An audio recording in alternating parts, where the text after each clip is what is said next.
جن سے محبت ہو ان کو پابند نہیں بنایا جاتا۔ محبت اگر سچی ہے تو وہ خود ہی پابند ہو جائیں گے۔ محبت کسی وجہ یا کسی مقصد کے لیے نہیں کی جاتی، مگر جب یہ ہو جاتی ہے تو زندگی کا مقصد اور جینے کی وجہ بن جاتی ہے۔ عشق حقیقی ہو یا مجازی، اس کے ہاتھ وہاں سے شروع ہوتے ہیں جہاں سے خود اپنی ذات پہ اختیار ختم ہو جائے۔ روٹھنے اور منانے کا عمل رک جائے تو محبت کو زنگ لگ جاتا ہے۔ محبت رب کی دین ہے جو انمول دلوں پر ہی نازل ہوتی ہے۔ جب کسی کی خوشی اپنی خوشی سے زیادہ عزیز لگنے لگے، جب دعاؤں میں بھی اس کی سلامتی کی دعا مانگنے لگیں تو سمجھ لیں محبت دل سے ہو کر روح میں اتر گئی ہے۔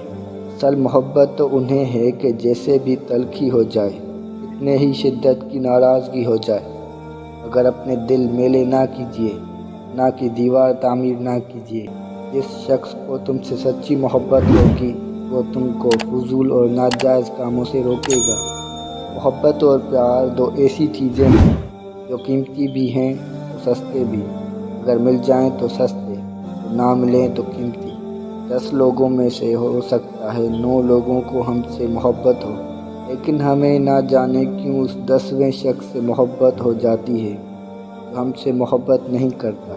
ہم نفرتوں کے اس قدر عادی ہو چکے ہیں کہ محبتیں بانٹنے والے کو بھی شک کی نگاہ سے دیکھتے ہیں۔